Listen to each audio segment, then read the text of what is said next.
পাপ কখনো বাপরে ছাড়ে না। এটা যদি এই সেলিম চাচারে না দেখেন তাহলে বুঝবেন না। দেখেন হাজার হাজার কোটি টাকা কামানোর পরেও হ্যাঁ এখন কি সেলিম বাবা ধরা খাইছে। অতএব এই পাপের জীবন বেশি দিন না, সীমিত সময়ের জন্য আপনি আরাম আয়েশ করবেন, কিন্তু সীমিত সময় যখন আল্লাহ আপনার কাছ থেকে নিয়ে নিব কাইরে, সীমিত সময়টা চলে যাবে আরামের জীবনটা, তারপরে আপনার নরকের জীবন শুরু হয়ে যাবে। এখন মূল বিষয় হয়েছে যে সেলিম চাচার কাছে যারা যাইতেন, যে ওনার স্পা সেন্টারে যারা মেসেজ করাইতেন, আরও আকাম কুকাম কইরা বেড়াইতেন আওয়ামী লীগের বড় বড় প্রভাবশালী নেতারা, এখন এদের গুম হারাম হয়ে গেছে। কারণ এদের তো সব আকাম কুকামের রেকর্ডিং সেলিম চাচার হাতে, তাই না?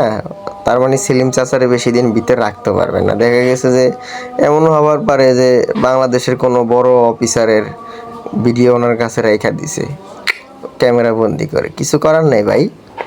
কেন সেলিম প্রধান তো উনি তো মাস্টার মাইন্ডের লোক, কেন উনি তো চাইতে রাখতেই পারেন যে আমার হয়তো কোনো না কোনো সময় আমার ফাঁসাইতে পারে, এই কারণে দিয়ে হালার একটা ডিস্ক তৈরি করে রেখে দিই।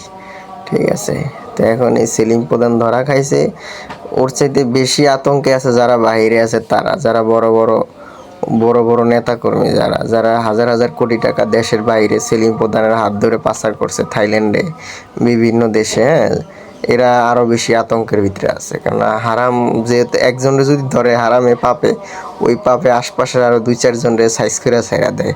এটা হচ্ছে এখন এই সেলিম চাচার জীবনের ঘটনা।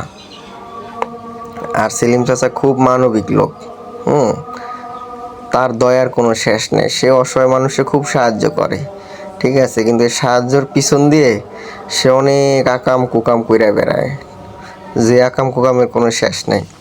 মুখোশটা থাকে ভালো মানুষের, আর এই ভালো মানুষের মুখোশের পিছনে লুকায়া থাকলে একটা কুত্তার বাচ্চা জানোয়ার থাকে লুকায়া, যেটা না প্রকাশ্যে না আসলে কখনো আপনি বুঝতেই পারবেন না।